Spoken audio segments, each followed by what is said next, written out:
welcome back to another episode of World Bigfoot. Welcome back, everybody, and we are doing a little wrap-up on expedition that happened here mid-September 2021. And I had Eric Awakening Man and my other guest who is with me right now, and that is William Lunsford. So this is awesome. I'm not just doing the usual, hey, William, let's talk about your research area and show your pictures. No, it's like, I drug you up here to freeze and be scared here in the mountains and go camp out with a Sasquatch up here. So let's hear all about it from William. Welcome to the show again, buddy. Hey, buddy, glad to be here with you. Thank you for having me in here. Something I'm glad to talk about. I had a good time and something I'd never experienced before. When I left Texas, it was like 94 degrees. When I got there, it was not 94 degrees, but it was definitely a culture shock based on what I was used to when I was flying over, coming into Missoula Airport there, and I was looking out at all the terrain and stuff, all the different mountain ranges that surround where you are, and I thought, oh my gosh, if they can't live here, they can't live anywhere, you know. So it was really something special for me to get up there and visit with that, and with what we did there, going to your house. Very few people have the opportunity to 5 miles from their house do like we did on the first night before we actually went out to go up into the woods and actually go a miniature Bigfoot hunt, and where Eric actually went out the next morning before we woke up and was able to record video of a Sasquatch howling up there off of that ridge. It was really strange because all the deer that were in town when I first got there, as I told you, there were 3 giant bucks, and these were whitetails. They weren't just muleys, they were whitetails, all of them about 250 to 275 pounds apiece, from anywhere from a 9 to 11 point rack, and over there grazing in the city park. And these weren't trained deer, they had just come down off the mountains. But then no, actually they live in town year round. They didn't come down off the mountains. They're born here, live here, die here. There are some giant bucks that live in this town. You usually don't see them except late at night. And these guys, apparently this little pack of big bucks wander around this neighborhood during the day, because I saw them a few times. And when you got here and parked next to the park, you jumped out. I was standing on the porch watching you, and you whip out your phone and you're going to take a picture, and apparently you got a blurry one, so you're all like, damn it, I got it, those things are right there and I couldn't get a decent picture. Well, here's the good news. About 2 hours after you left, they all showed up again, so I filmed them from the porch, so I got good video. So we'll just show that right now.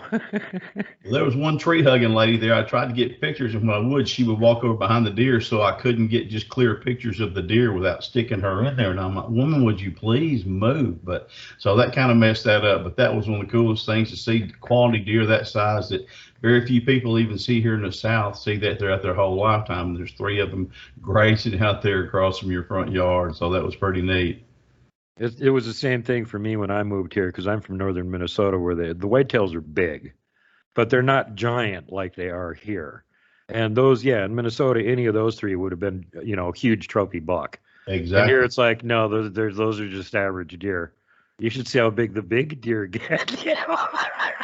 And something else about those deer, as you and Eric and I drove up there that first little rise, most of the deer that were in town, what we see, like 40 on about a 3-mile trip up there to the top of the mountain. And then once we got towards the top of the mountain, all the deer were down below. There had to be a reason for that. I'm real suspicious and it wasn't, a lot of times in the other places, they'll come down from the cold weather to be where the food was, but there wasn't any snow on those peaks or anything else like that. There had to be another reason that we had those animals in town like that. And that was the first thing that really intrigued me. I'm like, oh man, this is going to be something. And it was.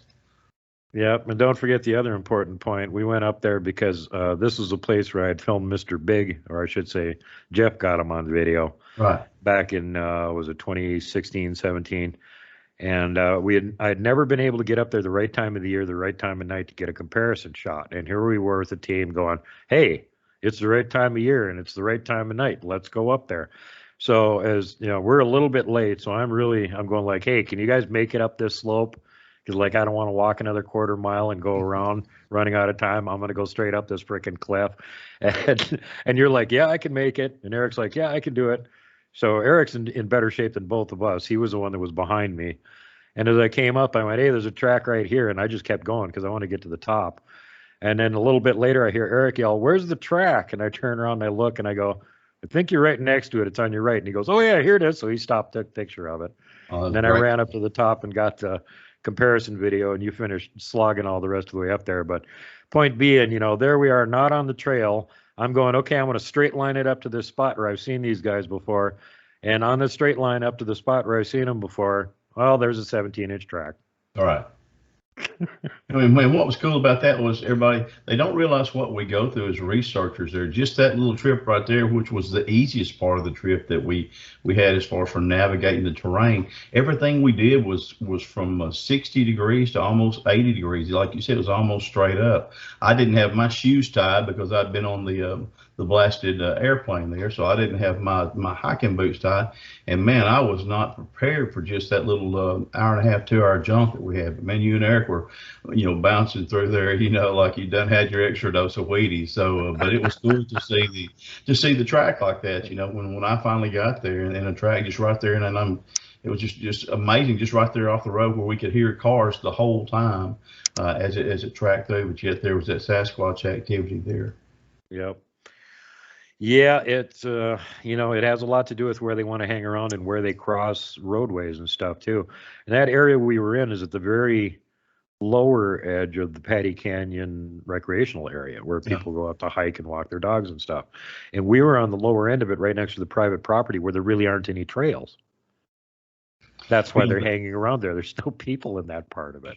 That was one thing, as I was talking about, when I noticed from the plane when I was flying in, we were up there and I was looking at the Bitterroot Mountains. Well, anybody that knows anything about their Sasquatch history knows the Bitterroot Mountains is where the story from Teddy Roosevelt's wilderness hunter and Bauman, the hunter who actually got eaten in half up there. So that right there was really something to see too, because as I've said before, and you have too, not all Sasquatch are the same. They don't have the same disposition. They don't all look the same. They're not all built the same. But for that right there, those Sasquatch, even when I asked you, are we going up there? You said, no, for number one, we don't want to get killed. They have their own dispositions in the way that they act towards people. So, but still to see that right there, that's a historic spot and something I've read about ever since I started researching Bigfoot. So, well, you didn't actually get to go to it, but you got to fly over it and see the lay of the land. And when you're flying over it, looking at it, you're going, I don't want to go there. I wanted my pilot to be sure he had his license updated. Yeah, if you're going to crash, make sure you get to the far side of the mountain first, okay? Yeah, exactly. Not on this side. Well, it is, I do a little bit of research here on the eastern slopes of the Bitterroots, but I stay out the west side, and that's where the Bauman and Jessup incident happened. And Kelly Shaw, who pretty much covers the whole Rocky Mountains, same thing. He won't go into that area because we both know too many reports of people going missing there, people getting attacked. Even Kevin Lang, when he was talking about Glag Saga, he was motorbiking over on that side of the Bitterroot Range, and he kind of just quit going there because every time he'd go through there, he'd get rocks thrown at him. Right. They're just not friendly and don't want to put up with you, so better to not chance it. And then you go, a few miles east of there, you got the Sapphire Mountain Range, and the ones that we have that we're interacting with up there, they're just perfectly mellow. As long as you're all nice and play by the rules, they haven't got any problem with you being there. It's funny you mentioned the rocks too. Something else there that I noticed, the whole thing, the dynamic between Texas and up there in Montana, everything was bigger. You had boulders the size of rocks, the size of houses. The animals right there, even the generic animals like the deer were so much bigger. The trees, were at least twice as tall as basically anything that we have down here. And when them things throw rocks up there, the rocks they're throwing at you up there are like mini boulders. Down here, if you get a rock the size of a cantaloupe, you're lucky as a rule. We've had one throw a big boulder at us one time off the Sulphur River, but other than that, it's just basically rocks that you and I could throw. But up there where yours was, let's say if that joker hit you, you was going to be in he's going to be in a serious world of hurt. So it was just really amazing to see all that stuff. The difference in what they had, and to imagine the Sasquatch as they were where we went on our camping deal, they were so laid back. These down here in Texas and Arkansas and around Oklahoma, they tend to have such a bad attitude, but y'all's were just, so cool. They sit there and they have their sentries. when they sit there and they communicated with each other, we heard them through that. But still, that they didn't have the aggressive attitude. You and I saw, I think that last afternoon, we might have seen one of them almost 99% positive it was, and when you went running up the hill. And I thought, oh man, that's not always a good thing to run up the hill. It's Sasquatch. I did it one time towards a gugway, and well, that was a gugway though. Yeah, and these guys know that I can't run very fast, even under the best conditions, and I'm trying to run up a mountain, so I ain't got a snowflake's chance in hell of catching them. If they were laying on their stomach, baby crawling, they could get away from me because I'm so damn slow. And I'm sure they had more than one watching me, so I'm sure they found that very amusing. Oh, look, isn't that cute? He's going to try and run up the hill. We'll be 10 miles away before he gets halfway up. Ha ha. But see, I wasn't filming it. You were. And according to you, whatever the weird object was actually did move and disappeared while we were doing this insane maneuver. Yeah, it was brown from where I was looking at. I was looking at that and maybe saw one kind of to the side on another. Then all of a sudden, as you go running up, and I'm trying to get a better picture of you, I'd make 2 or 3 steps. By the time I look up again, the brown had already moved, and what we were looking at was totally black.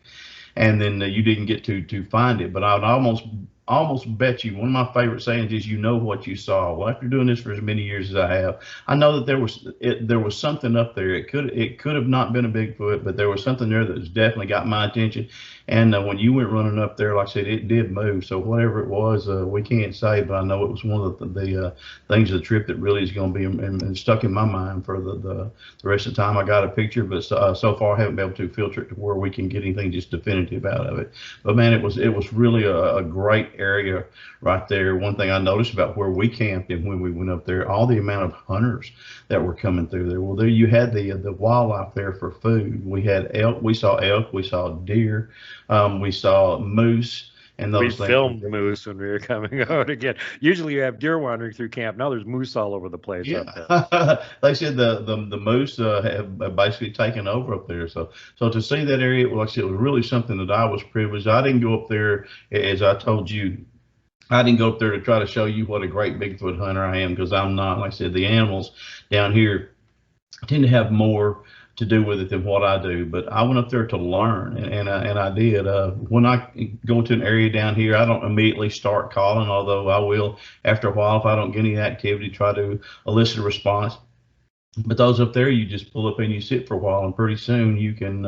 I said you hear the little noises that they make that you know is, hey, that's a little bit strange right there, especially the whistling that we had.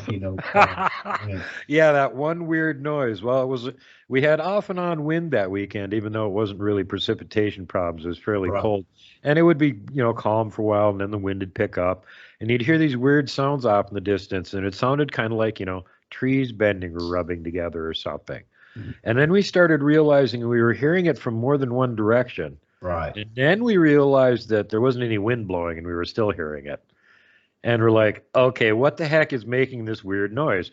And Eric 3 times upon hearing it tried to run across the road to see where the noise is coming from. Right. And as soon as he got over there, it stopped. And when we decided to go for the little hike over there on the other side of the little slough over there, as soon as we went over there, it stopped for like 2 hours until we came back. Then it started again. And remember what happened first thing in the morning when you got up? Oh, it's bright sunny day. I'm going to go walk across the road. What happened, William? The very first I walk over there, there's this grassy glade sitting right there, and all of a sudden, just as loud as it can be, a tree knock. And then, just the one time I looked around, I'm like, okay, what am I going to see? I never got to see the source of that tree, but it was so loud and distinct. And dead still. There wasn't resonated off those mountains like that. Yeah. And so it echoed. Yeah. It was like really obvious. One knock. Oh, hey, William. Bonk.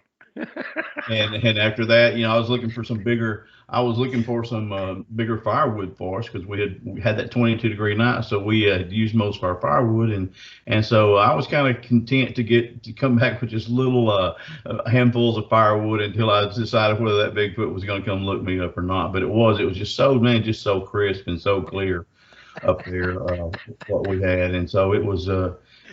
And then we had later on there, we had a couple of trees that were pushed over across the road from us there. I was trying to remember, was that the first day we were there, or was it the second day? It was the second day, I believe. It was the second day, okay.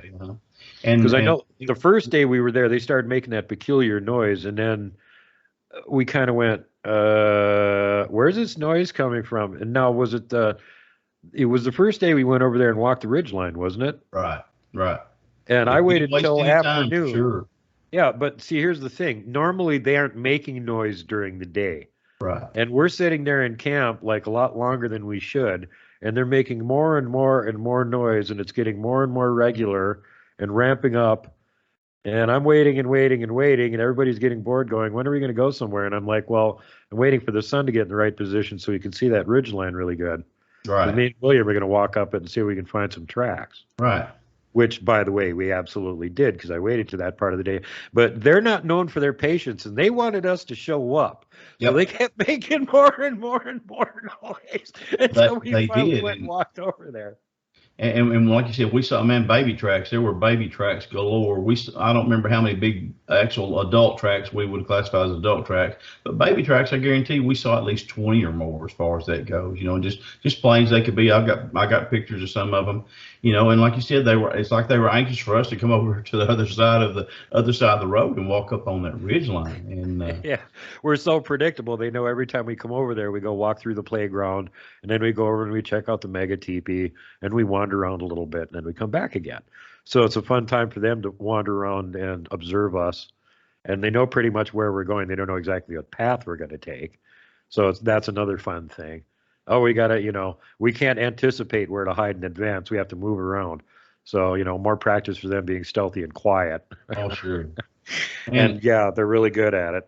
And some of the boulders and the laydowns, as I was saying earlier there about some of the things we go through as researchers, it was almost like we were having to saddle up on a horse, to mount a horse, to step across logs that were 4 feet off the ground there, because in mine and your shape, we can't necessarily duck underneath them, but we had to crawl over them to get there. And then once we got there, there were, as I said, boulders the size of half of your house right there that they could just stand behind, and all of a sudden they would be gone. So it was really amazing scenery, but how great they were at this, because man, we looked hard. You know, we're not rookies to this. We've been doing this, both of us, over 40 years. And man, I tried the quick turnaround. You know, I tried doing the shot behind the back with the phone, you know, see if there's anything behind us. And they were very, very in tune with what we were doing, but yet they didn't really give us that opportunity to get a visual. But when you have that kind of scenery that we had up there, that was it was a special thing. But to see a Bigfoot would have been, that I could definitively say was great, but if not, being up there in that area right there, and to learn, you know, just how different they are than what these are that we have done, because their vantage point of watching you is way up high up there. Yeah. And you know, down here. Yeah, there's not a whole lot of underbrush and stuff too. That's one thing people don't think about if they're not up here. These giant forests and stuff with these giant trees, if you're not right in the rainforest area where you've got the ferns and the moss and all that kind of stuff, we're in a drier area here. It's lodgepole pine forest. Right. You might be able to see a couple hundred yards through this timber before it's too far and you can't make out anything beyond that. And with their vision, they can sit so far off watching you walk around. Even if you saw them and he started running, it would take you 20 minutes to get to where they're at. Exactly. Yeah, exactly. You're not going to cover no ground, you know, no record speed of time, you know, especially when most of it is, you know, 60 degrees to 80 degrees that you're walking. We're not going to make it. And man, of course, with them, that's one giant step, you know. And so it was really one of those things to look at. But yet we did find tracks where they had stepped up the terrain. You could see where they had stepped into the terrain, and then that moss that was on those rocks and made it sometimes to where we would temporarily, not very badly, but lose our balance. You know, we'd have to reshift to gain. I mean, the way they just went up those, and it would be, you know, five feet across there from where you had your next indention where it was going up the other side of those hills. So again, really, really something for us, for me to experience. And then again, the tree pushes over. Rarely do you get a tree pushed over. I've had about 4 of those pushed over in my life in 40 years of Bigfoot hunting. We had those that second day. And one of them was when Eric went and looked. Eric has got such a great attitude of inquest. He's wanting to go to find out more, and has such good energy, and went over there and looked at it. And one of them had been cut. He said, "Oh, well, there's your reason it failed." No, that's not what I'm worried about. What I'm worried about, why did they quit cutting? There was so much firewood over there. Yeah, that was the question in my mind too, because I went over there and looked at him with me, and he goes, Duke, this thing snapped off 4 feet up. And I went, what? That's a green tree. Let me go over there with you. And I looked at it and went, yeah, it had been cut through one side, back cut partway through the other side, and then they didn't do anything with it. And again, why cut the tree down? That whole area around it, there's big piles of dry timber that's been laying on the ground for years. If you want firewood, there you go. You don't need to cut a green tree down. And there So was it's no like somebody was sawdust on cutting those a tree trees. for some reason and then somehow got interrupted and never finished it.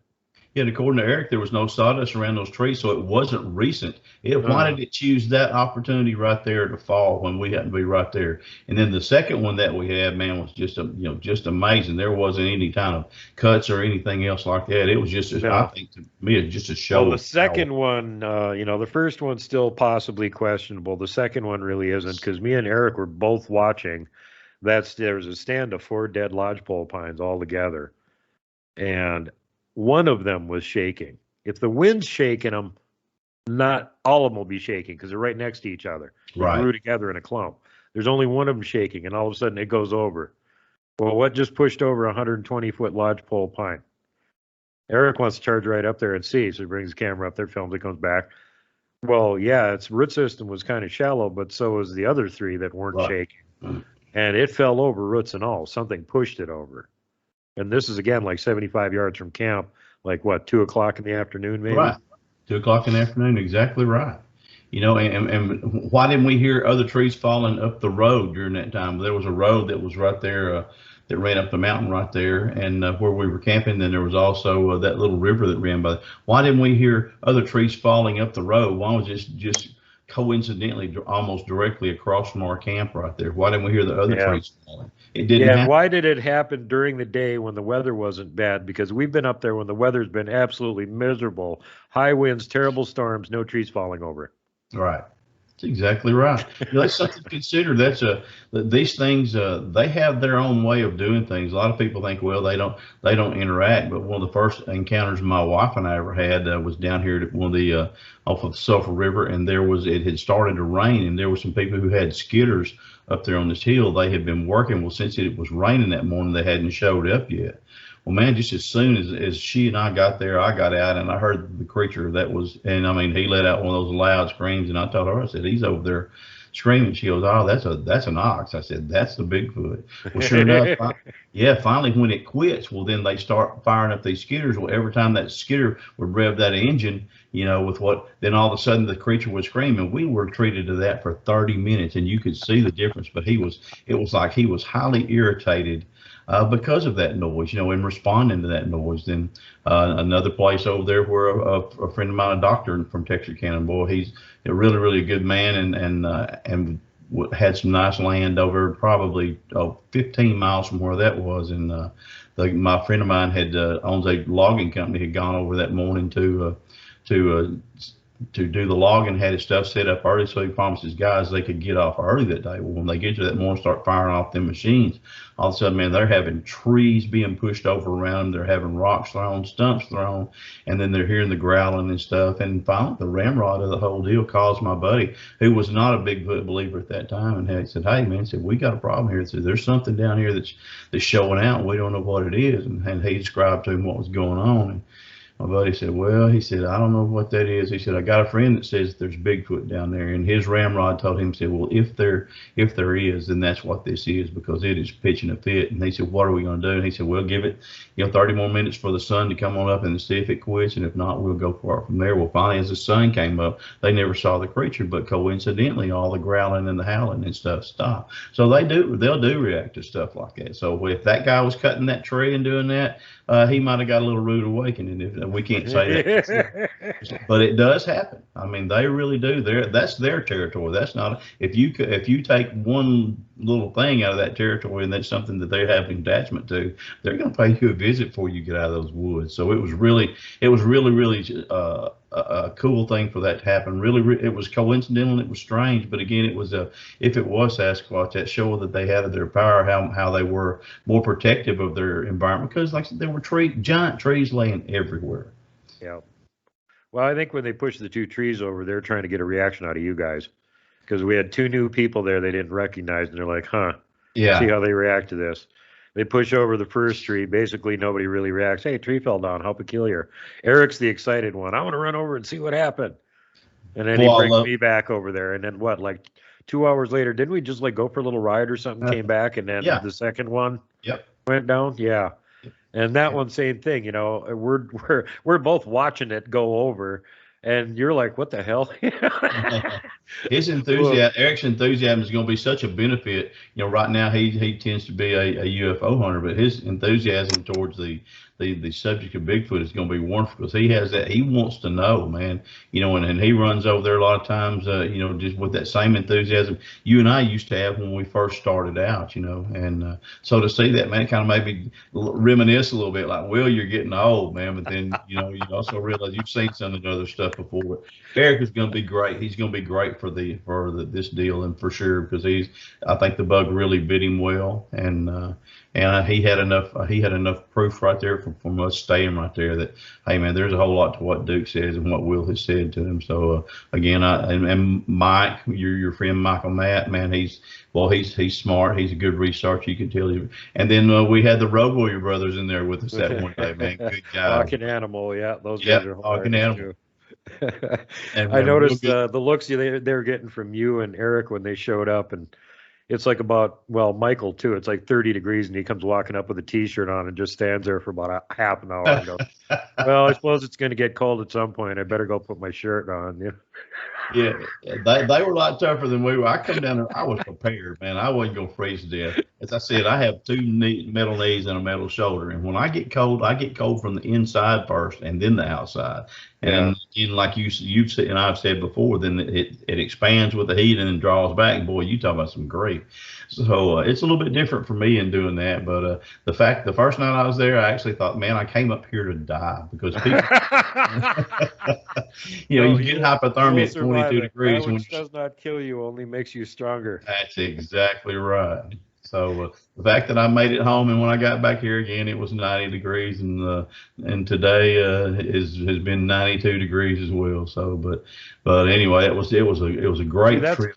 That's a nice thing about visiting Montana. Even in the middle of the summer, you can be like, oh, I'm sick of roasting. I'm going to go to Montana and freeze for a couple of days. This will be natural outdoor air conditioning every night, free. Yeah, with Montana, just the slogan, the state slogan, "Big Sky Country," man. When you get out there and you're driving up and down, it's either ridges or valleys in those mountain ranges. You go from one to the other, man, and then, like I said, your expanse of sky that you're looking at, there's no telling how many miles that is, you know, and that sky is such a different color blue than what we have down here in Texas and Arkansas. Then you see the line of mountains off in the distance that you're driving toward, and you're like, is that where we're going? Yep. How far away is that? About 25 miles. Right. Really? And our closest store anywhere we were was probably 35 miles away. You know, the last one that we passed. So if we needed it wasn't like run to town and let's do all this stuff, you know.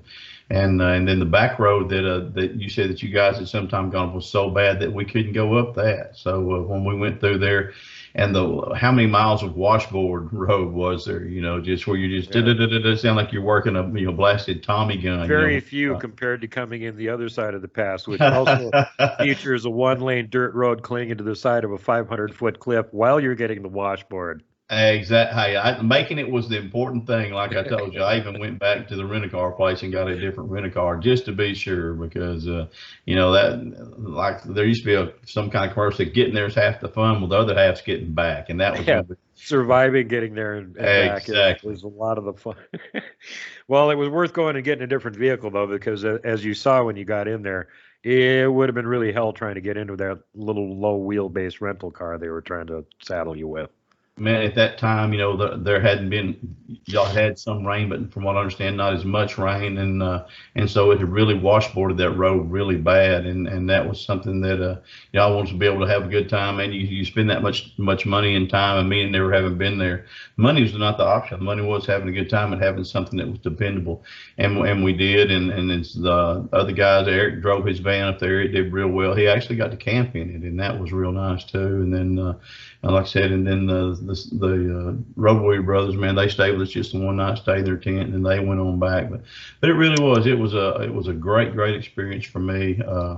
like I said, very much enjoyed it, and the Bigfoot are there. There's no doubt. I always do before I go anywhere, look and just on the internet, where's Bigfoot in Montana, and then of course several, all of them instantly Missoula. Well, that's where yeah. I mean, that was one of the articles I read. Where's Bigfoot? Missoula. Within within 45 minutes of there. So really, we found a 17-inch track 2.5 miles up the hill from where I live. Right. There you go. And I'm right in town. And the deer were down for a reason, like I said, and I think it's because they were being hunted. I don't think it had anything to do with the weather. It wasn't bad weather like that. Everything. I think they're always here. Those are the local deer. During the spring, the ones up in the mountains try and come down into town. Oh, wow. Because all of the people's yards and the grass in town is bare first and it's growing first. So that's where the food supply is. There isn't anything up in the mountains. So not only are the town deer here, but the wild deer are trying to get into town and take advantage of the food supply too. And when they're coming down that canyon that we went up into and getting down to where the properties of the people own properties and have nice lush green yards are, remember how many deer we saw there? Oh, yes. Well, when they're trying to get to that yummy food source in the spring, guess who's right in between catching them? And that was my research area, because that's what I figured out. Hey, all these deer coming down are getting funneled through this canyon. That's right. I bet you know who is up here taking advantage of it, because you never hear any grizzly or mountain lion reports from this side of town, but 3 miles away on the other side of town, they're constant. Right. Why no reports from over here? Well, there's only one answer I can think of that would keep all the grizzly and mountain lions away, because they don't want to share their food supply. They get in there with Bigfoot, they are going to be a food supply. I'm one of those who believes that they had this show on TV where so-and-so versus so-and-so, grizzly versus, mountain lion or all that mess. But you get grizzly versus Bigfoot, it's not going to. There's even one show years ago, one of the very first ones they had there, that was about the mysteries and monsters and mysteries in Alaska, and the guy was sitting there talking about being up in one of the rivers, and there's a big grizz walks out on one of those peninsulas, and it's sitting there just ruling the roost, and all of a sudden it stands up, sticks its nose in there, and takes off running. 3 minutes later, out walks Bigfoot, and Bigfoot stays there most of the night. I think digging clams is what he had said. So anyway, they have a very healthy respect, just like these black bears that we have here down in the south. They don't mess with Bigfoot. When they're there, they're gone. You don't see. They're on the food source part of the whole ecological niche as far as that goes. Mountain lions are a nuisance because the ones around here are big enough to threaten their offspring. Oh yeah. So if they're around, make the big kitties go away. Don't want to get the kids hurt. And I'm pretty sure that wolf packs are smart enough to avoid being anywhere near where they are. But if a bear wanders through their territory, not only are they a threat to the offspring, they're food. That's right. I used to hunt and eat bears when I lived in northern Minnesota. I'd rather eat the bears up there than eat a deer. The bear meat was better than the venison was, and why wouldn't the Sasquatch have the same opinion?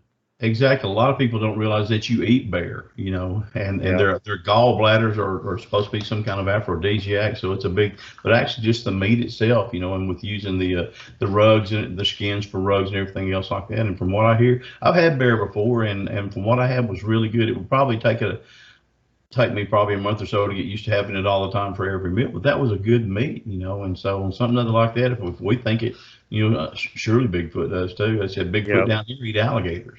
Yeah, Bigfoot will eat anything that's edible. Exactly. Bear's definitely edible. Again, another thing people don't think about, it's like we eat pigs. Well, what are pigs? Pigs are omnivores. Guess what? Bears are omnivores and closely related to them also. So there you go. They're eating the same kind of diet. It's going to give you the same kind of meat. And if you get a good, not to talk about the yum bear meat thing too much, but you get a 300 or 400 pound bear that's only a few years old before they get to be old and greasy and stringy, and they get to be too big and icky. And, they're eating some kind of a good diet, like browsing on berries or something all the time. Right. That's delicious. It's just as good as beef, if not better. And that's it, if you're hunting bear for food, you start figuring out which ones are yummy and which ones aren't. You can pick out the ones that are yummier, but, probably same thing they're doing. I'm sure they probably just usually chase them out of their territory, and if they happen to be easy to catch, then they're on the menu too. And I'll get back to this whistling noise that we were hearing earlier. A lot of people think, oh well, you're your mind's running with you, Will, while you're up there. Well, it's not. I had watched a show not too long ago. It was pretty good. It was called Ancient Mysteries, and when it was, I think Kathy Strain and her husband were on there, and they were talking about how many of the Bigfoots that you see on the totem poles and thing, and how their mouths appear to be made with the lips puckered up. Yeah, like circle. Yeah, exactly right. And so there's also down here, some of these creatures down here. We have one species at least down here in Arkansas. I said that is very much similar to some of the kind of apes, but they're more similar to an orangutan. But there's an orangutan named Bonnie that you can find if you can look up there, and Bonnie can actually whistle. And so, that's things like, well, that's just crazy. Well, no, it's not crazy, because that's something that she picked up on her own. She wasn't taught that. So Bonnie can actually whistle. So it's something, again, that like I said, that we tend to think, oh, well, that's kind of far-fetched. No, it's not, because these creatures are very, very intelligent in the way they do things. They observe us. I've had one told y'all not too long ago where my wife was in the back of the vehicle, and she had the binoculars up to her head, and she was looking down towards one end of the woods. Well, when she turned around and looked, she couldn't see, so she stood up and still had the binoculars up to her eyes. Well, when she did, there was a Bigfoot over there in the brush top, and I'm sitting there looking, and he stands up and he puts his hands up to the side of his face like this. Exactly, just like she is. That's honest truth. And I told her, I said, Cindy, there he is. Well, she didn't have enough experience in the woods yet to know to take her hands down to try to find the creature and then to put the binocular. But he did it, and I sit there and watched it, and I'm like, oh my gosh, So again, and it was done with intent on his way, because she scared him to death. I've married a very beautiful woman, So but it was the fact that he was mimicking her. So these things, they're really, really sharp, and that's one thing I was hoping to have a little more activity than what we had. But then, like I said, going to learn, sometimes you don't get that activity. You don't get it here. A lot of times, this is your first time up here too, and keep in mind, you're not showing up for the day and observing. You're actually camping there several days in a row. So they're going to take their time observing you and make a decision on what they think before. I was amazed the first day you were there how much noise they were making. And speaking of that weird howling, whistling kind of strange noise that they're making, because I was asking the local boys, is that some animal you recognize? And they're like, no. Is it a wolf? And I'm like, no, there was plenty of timber wolves where I grew up. That's not a wolf. I've heard them to death in real life. And and again, it had that kind of weird creaking or whistling, creaking tree, kind of strange noise to it. Well, Eric, who was with us, got a recording of it because it was happening so much. It wasn't like really that hard to record a recording of it. And when he got back, he checked it out on the internet, and guess what? RMSO Kelly Shaw, I think it's called Silver Creek Sasquatch, got a recording of the same exact damn sound 2 weeks before we were out there over in Utah or wherever the heck he was at the time. Same exact sound. And he had the same reaction too. He's like, I'm not sure what's making this sound. It could be a Sasquatch. So we're going to record it. And same thing with us. It's like, I don't know what the hell is making this weird noise. Somebody record it. That's nothing I've ever experienced here in 44 years down here in the South. I've never experienced that noise. And folks, I hunt the mountains up there. I hunt the mountains of the Ouachitas, and then up there around Oklahoma, and then also into the Ozarks.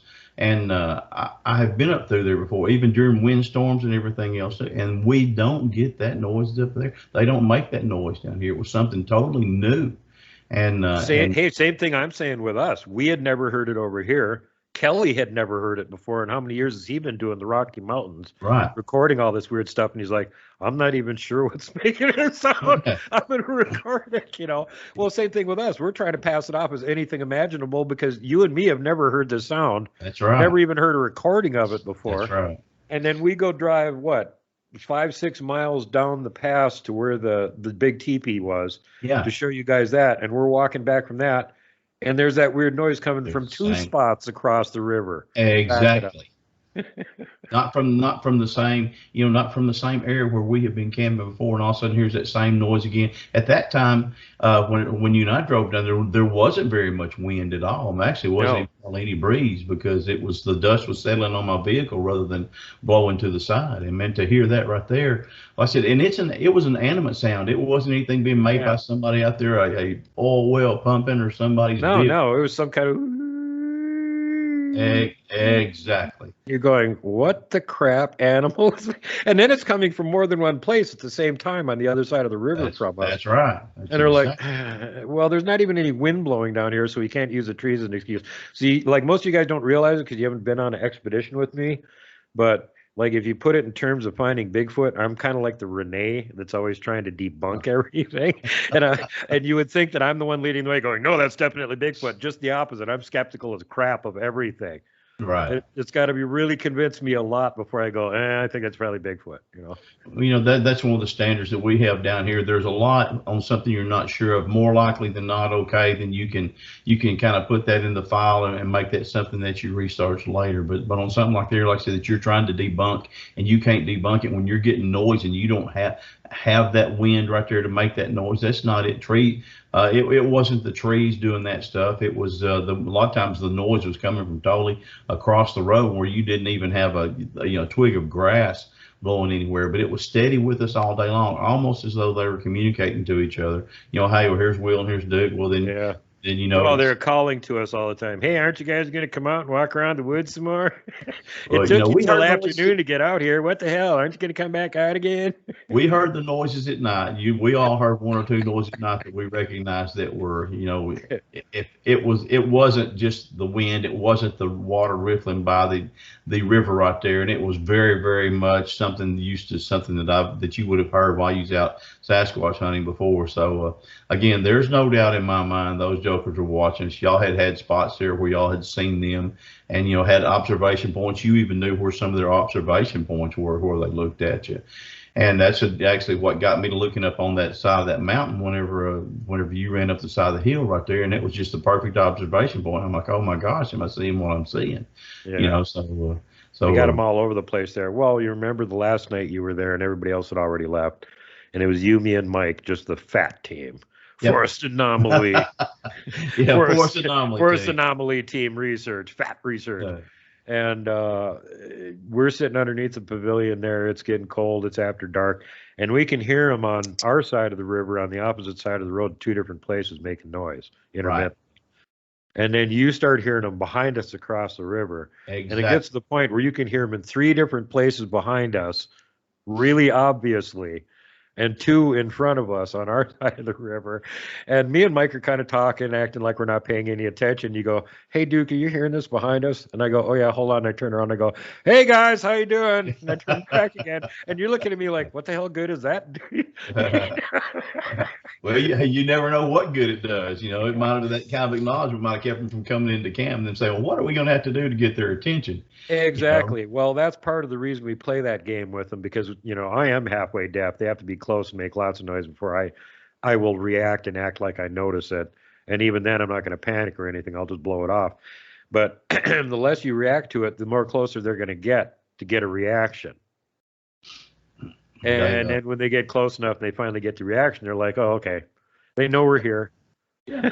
and like you and I've said before, man, we are their entertainment. They're just as entertained with us as we are with them. We sit there and watch, when we see one of those over in the corner of a pasture over there. There's a man over here that I know in Texas County. He had one day, and he was out there baling hay, and all of a sudden he saw one out there, and he said he just stopped his tractor and sat right there and just watched because number one, he's afraid to get closer to it, but number two, he didn't know what it was going to do. So he just sit there and watched. He said, I watched it for 10 minutes. He said the thing did the same thing with me. He said, we just sit there and just had a mutual watch with each other. And then I had one day there with Blackie I've told about on one of your shows before where I probably sit there for a good 7 minutes watching him just teetering from one foot to another down there in the corner of the field like that. And I'm like, oh my, because Blackie's a big 9-footer. He'll go close to 1,000 pounds. But then he was just as intrigued with me. And then all of a sudden he just did like one of those a moonwalk step back and he's into the woods, and you're like, oh, God. Yep, can't see him anymore. Well, the other thing I wanted to bring up was the giant structures because that was one thing you did see. And I really felt bad that you didn't get a chance to get all the way over to where the mega teepee was. But by the time I got you up to where the Super X had been, where I could shoot the comparison video of what was in the timber tangle behind me when I was filming and accidentally caught on video, which, by the way, comparison video, none of those objects were there. No, they there weren't. Wasn't even a shadow underneath those things. You could see right through them. We all checked them. We sure did. Yeah, 100%. Those were Sasquatch. And also because of scale, now when I went back and stood there and looked at the size, they were all juveniles. Those are all the little ones following me around. That one off in the distance in the background, that was the adult in the pack. It was letting the kids get right up next to us there, which was, like, wow. You guys almost trust us too much. But, yeah, that was, I don't know how to put it, kind of like, I'm really blown away you guys trust me that much, but, wow. The size of the structures up there, I had seen one of you and I did a show, and just seen how big yours and mine were as comparison. We get some of the same type of structures here, but yours are just like a mammoth, compared to a poodle, because they're just so much bigger. The size of the trees that have been woven in there, the height above the ground where they're actually put into place and where they're woven together like that. Yeah. And then generally in most every Bigfoot tree structure that we have, and some of those I saw that y'all had, there's always that one limb that's always suspended. And it was placed in a certain order in there in order to get it to lay that way. And man, when I looked at those things, the tallest teepee structure that I have around here is probably, I'm going to say probably 45 feet. And that's a big tree. That is really big, though. But for what y'all have up there that go from 60 and 80 up there before it crosses together, it's just amazing. And I got in the very bottom of one of those and just looked straight up, and it was incredible, to look at the placement of that stuff. So you had that, and then the giant X's. Even the X's were so much bigger than what we have down here. I'm glad you got to see the one the one that William's referencing is as we were walking in the ridge line through their playground where we find all the Squatchlet tracks. They had one of their ancillary X's on the side of the ridge line we were coming up. So I stood underneath that. William got some video or pictures of me. So for scale, that's a medium-size X. The other one a little bit further down the ridge line was actually bigger. And the one that they disassembled now, we took you to where it used to be, that was like twice the size of that damn thing. And now the sad part for me is that you were so worn out just from getting there, you couldn't make it down into the ravine on the far side and back up again, as you were like, a block away from the biggest friggin' teepee you've ever seen in your life. You thought the one you saw down the pass is big? That thing's a little one. That's half the size of the big one that you almost made it to. And we felt so bad for you. We went, well, Eric left early and he didn't get to see this on the other side of the river. Come on, Will, we're going to drag you across the river and show you the biggest asterisk structure that's near camp. And before we go on and you give your impressions of this, let me point out something here. Notice how the camp's right in the middle of where all these giant structures are. Exactly. Could be one of the reasons a lot of people aren't camping there. Maybe somebody doesn't like it. Well, we drove right up to it. I expected somebody to be there, because the other campsites that were there along the road, they were all occupied, and people had even come there early to get their dibs on it. So in case somebody came, when we got there, there was nobody there at that spot. It was, to me, like, man, what's wrong with these people? This is a perfect spot. Well, then after we had some of the activity, if you're not used to Bigfoot activity, folks, it makes a difference. It'll make you uneasy. Yeah. But so that's the reason you and I do what we do, to make people aware that these creatures are there. Those structures that they make. You and I found, me and you, Mike, found one more structure there that last day as we were going up there to the hill, and that's you found it. We didn't find it. Me and Mike have been over there 2 or 3 times already, and Team Helena was over there once. None of us found it because we went across the river in a completely different place. Right. We found some kind of we're saying a Bigfoot bridge. We don't know what the hell made it. Huge log jam on one of the channels just upriver from camp, which we noticed from Google Earth. So, because it's that big. So we went over to check it out and went, well, as long as it's here, we can just walk across this on the other channel. So we took William across that way. And because we went that direction, which we'd never gone before, we ended up just going barely around the edge of the hillside. And then we were right in that little Valley area where they had their stuff. And as we were walking up there, there's this egg lift right on the tree. And William spots first. Hey, what's that? Well, that sure as hell don't look normal. And, you know, if you go another 20 steps this way, there's a giant black X structure. And if you go 20 more steps beyond it, there's a giant asterisk structure. Exactly. And when we say giant, folks, I'm telling you, giant, man. Like I said, I'm 6'2" and 270 pounds. And, you know, I'm used to seeing things that a lot of people don't see. But when I saw these things right there, because I stopped my truck on the side of the road and get out and look, and I saw some of these things and the colossal size that they were, but the intelligent design that is behind these structures, and you're looking at it, you're like, oh my gosh, how many did it take to put those giant structures together? Was it a whole colony, or was it a whole troop? Was it a whole family? Whatever it took there to put those things together. And then you always get the deniers going, well, it was just nature. Nature just did that. All these bizarre, you know, shapes that just happen to be very peculiar, all clustered right next to each other, and nature did it. Well, you know what else nature did when we were up there with Aaron in July? Nature left a nice 17-inch Bigfoot track there, right from where, if you were standing looking at it, you could see all three of those structures. Yeah, I think that's the part of nature that's making them, is who left that 17-inch track right there. You know, the last night that we were there, when I got ready because I knew it was going to rain, and with me having to get on the airplane, I didn't want to have my stuff wet, so I went ahead and packed up early, and I went ahead and slept in my vehicle just in case. But we had snow that night, of all things. It was like 31 degrees and had snow, and the snow woke me up. But still the noises and things we had. The first thing I did that morning wasn't get up to check the snow. It was to get up and look for tracks all the way around. Because I've had that happen too. When you're sitting there and all of a sudden they get, you know, inquisitive on you, and they see you sitting there sleeping, making all the funny noises, you know, when you're sitting there snoring. Well, that you know, they're going to come around. I've got pictures of that, of a Bigfoot's hand on the side of my truck as I watched him go around and on the side of my windshield, I mean, where he walked up there and was looking at my food and stuff. So that's the first thing I did, was get out and look around to see, you know, to see what we had, if that snow had, you know, embraced them in a little bit. But it was really something. Were they making any vocals at all first thing in the morning when you woke up, or was it actually quiet at that point? At that point, it was really quiet, but it was that strangely quiet that you and I recognize. You know? Okay, yeah.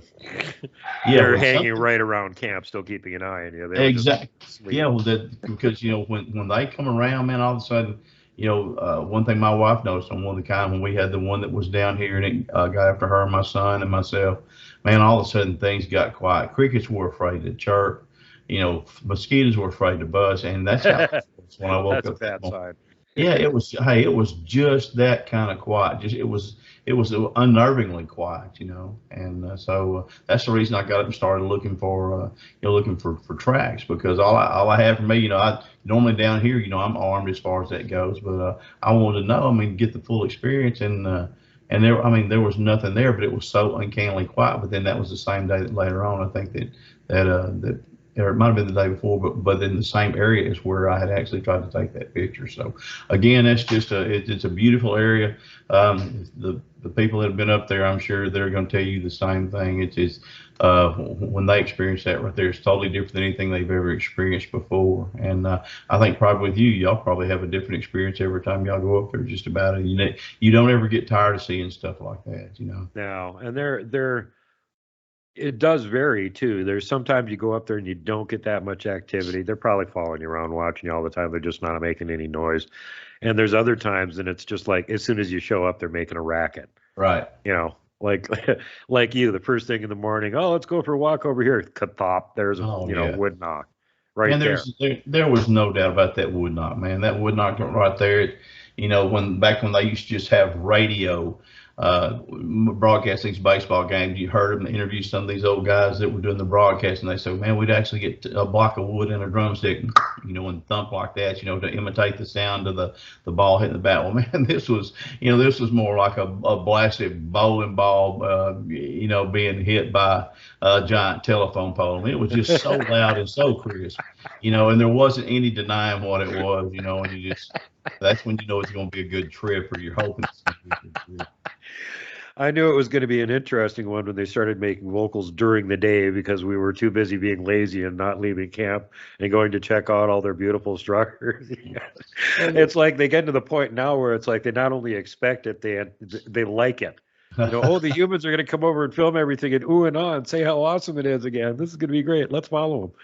Well, one thing about campfires make everything you eat taste good, though, and make it taste better.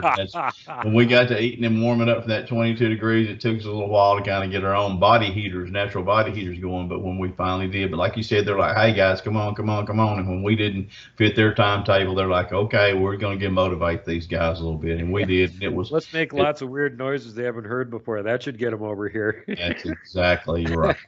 Anybody look, one of them left camp and walked over to the edge of the slough. Give them a wood knock. Yeah.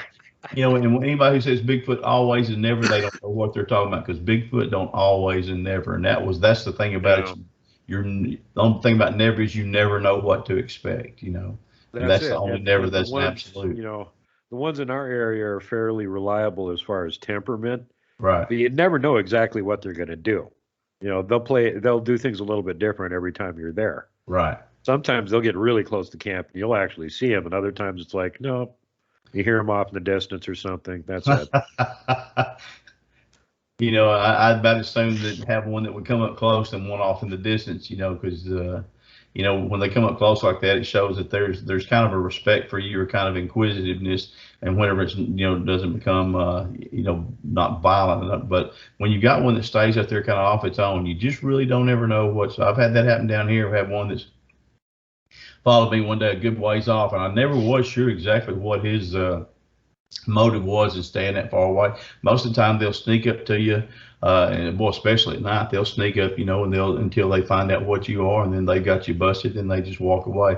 And this guy just stayed really, really far back there. But as far as he made a lot of noise back there. He didn't have any qualms about letting me know he was still back there, but still I question what motives he had, because most of the time they're that curious about us. So like I said, that's one of those things that you remember also. You kind of put that in your hat as far as something to build on. And June, when Papa Craig was up there, and we sat up all night, so we were awake when the sun was coming up, and I was pointing out where across the river they were likely to be watching us from.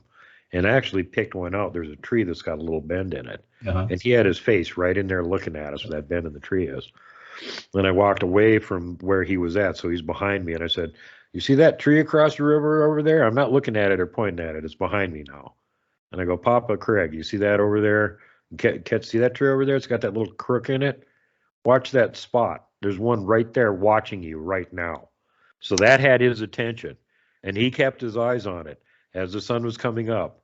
And it's getting lighter and lighter and lighter. And he literally watched it back off and disappear as it got light enough for him to see it. Yep.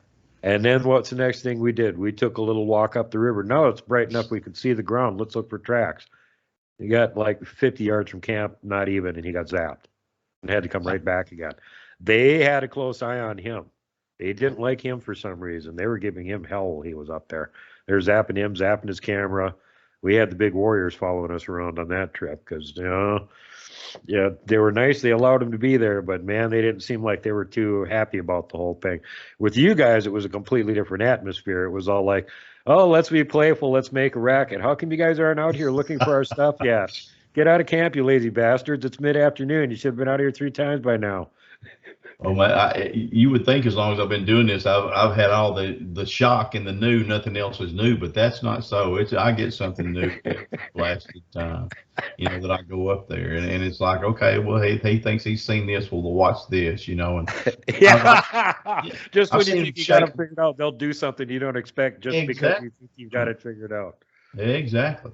Man, even when I had one time sneak up on me and start shaking a tree back over there, all of a sudden I'm watching this treetop shake and I'm trying to figure out, is that wind? Is that wind? And finally I realize it's not, and I can see him. He's sitting there looking at me as he's shaking to see what my response is going to be. So I'm sitting there, and then he walks to the other side of the tree, and then I can't see anything but hair. But I wasn't going to get down because I was truly afraid, because I'd never had one doing that tree, that kind of aggression. right there. And I was deer hunting. I was up in my deer stand. But then, once he realized he had my attention, I watched him do that a little bit. He just turned it loose and turned and walked off, went right down the hill. I'm like, thank goodness, I'm going up the hill. I'll see you later. But that was something I had never experienced before. And that's well, like I was saying, we've never had them push over trees here on our at our area before, ever, till you guys were here. And I would have probably just blown off both of them and went, meh, natural. right. Except me and Eric were watching the second one. We were facing in the direction it was happening, like they did that on purpose, because we were sitting in the chairs facing that way. There's a stand of 4 dead trees, and one of them of the 4 is shaking, and then goes poof, and 120-foot lodgepole pine goes poof and falls over, roots and all. Okay, I saw that. I don't have to guess about what did something. Absolutely, something pushed that tree over. What did it? I don't know. But it was 2 p.m, about 75 yards from camp. And both trees make a mighty nice noise when they're that big and they fall over. Yeah, they had time for me to be facing the other way. By the time the noises started, I was actually able to see the finished product as it collapsed over there on the sides over there. I mean, that shows how huge they are, but what it took to push that down. A bear couldn't push that tree down. Man, I mean, bears are strong, but a bear didn't do that. Even the size they make up here. A bear the size they make up here could have pushed over the first one that was cut. But the second one, root system and all, no. That's right. We find them down here. Me and my son one time we went out and I had a lady she wanted to know if I had bought any of those pheromone chips. And I said, well, they're too expensive and you can't hardly find them. And she said, well, would you be willing to take something with you if I gave it to you? And I said, well, what are you talking about? She goes, well, would you be willing to take some menstrual urine? And she was interested in Bigfoot, but she was actually afraid to get into the woods. And I said, well, so I don't have access to that anymore. She goes, well, if I gave it to you, would you? And of course, that's kind of a silly question. You have to go home and talk to your wife about, hey, I've got a bottle here of urine from a young lady, but my wife knows how I am about my Bigfoot hunting. And so we took it out that day, and she was actually with us, and me and my son and her, and we put all the other things out, the other trinkets that we had to try to bring them in, but she wouldn't help us do that right there. And of course, we wore gloves and everything too, but he and I went and spread that stuff around. And then when we got through, we went and ate lunch, went back to Texarkana, which is 22 miles away, and then came back later that afternoon, about 4 hours later. And when we got there, man, it was like a totally different set of woods than when we left. And just like you're talking about, the trees were pushed over. They were pushed over by the roots. They got 4 trees that day on us off that one trail we had. And the roots were very left skyward, almost like, you see those octopus roots and stuff like that. And man, there was not a place on there that we hadn't had a tree drug across where our trail was. I mean, and it was just incredible. And so those things, when you see like that right there, those, boy, and the surprise, if he was watching us, then he had a ball, because the surprise looked on our face. And like I said, hey, my son skinned a 44 and I skinned my 40, and we sit there and we walked in and we had our eyes and heads on swivels, and we found tracks, but we never got to see what creature did it. But it was during the time that we were gone. So something like that right there, it's a real phenomenon. It's and to say it got my attention. The boys up here, when they decided to do the push tree over thing, were probably expecting a different reaction than what they got. Right. Because our reaction was kind of like somewhere in between total disinterest and meh. You want to check it out? No, I suppose. I don't want to walk over there. You go film it. Okay. Well, didn't they take us seriously? Let's push another one over. You want to walk up there and film it? I don't know. That is a classic Sasquatch behavior. You've heard about it all over the place, and people think, well, no, that doesn't happen. Me and my son had one watching us one night down in a place here in Texarkana called Smith Park. And so we sit there for the longest, and we didn't think we were going to have anything happen. Well, just as soon as I started my vehicle to drive down towards the boat ramp where there's a circle drive and come back through, as soon as I started my vehicle, I got maybe 5 feet away, and the tree comes crashing across the road behind us. And I'm like, oh my gosh. So anyway, I go turn around and come back, and Reese goes, was that what I thought it was? Well, sure enough, when we come back, it was, but I had just enough room to drive on top of the tips of the limbs from the crest of the tree, instead of having to get out and trying to push the thing off. Because I mean, I didn't know if he was mad. I didn't know if he just wanted us out there, because we had sit there probably about 40 minutes, listening to see if we could hear anything. And there was enough down there. It was right there on the edge of a lake. There's enough frog noises. Sometimes Well, you couldn't hear a damn thing if there was couldn't hear a thing.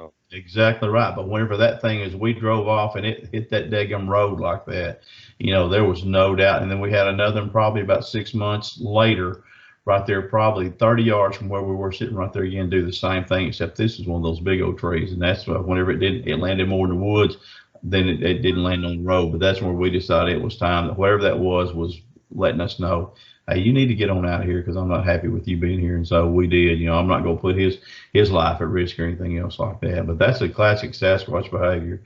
And they have ways of letting you know, hey, I want you out of here before this thing turns violent, and Yeah.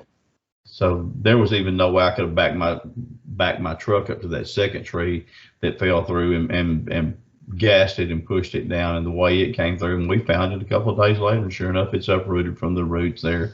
The roots are stretching skyward, and the tip of the tree is down on the ground. And then we found where he'd actually tried to pick up a couple of limbs and go between two trees, and the stouter limbs wedged it in there, and it's like you could see it where it just slammed the thing into where the roots were, because it didn't land there. But there was a big hole, like where it had taken, just gotten angry, just whoa, and just slammed it down and had a little temper tantrum. So again, very, very interesting things. One of the interesting things that I've had happen here around Texarkana, that it doesn't happen very often. I guess I'm probably thankful it doesn't, but still, one of the things that we have is Bigfoot, where they always have some kind of reason for their behavior, whether it's amusement, whether it's anger, whatever it is. And you just hope at that time that you have time enough to react in the right way. So, but I enjoyed up there, man. All the things I wasn't expecting. I wasn't expecting that much activity as far as for them interacting with each other to let them know that we were there. Certainly the trees, that was cool as all get out. But to see, yeah, well, again, that never happened with us before either. So that was they're pushing trees over. Wow, they're really impressed you came up to visit, William. Yeah. Man, that was one reason I came. I'd seen them, man, to see them in real life, but it was so much more, because they're just it defies description when you look at it. And all these again, trolls, like you said, oh well, that's tornadoes. What's 3 tornadoes spinning in different directions at the same time, to weave them like that and have them up where it is. And the thing is, these things are almost perfectly spaced between each other. Each tree, there's the 5 TP that you saw, you're talking about. Yeah, there's 7 of them. They're equal size, equal distance away, and somehow the tops are all twined together, and they're all still in the ground. Exactly. How in the hell does that happen? Exactly.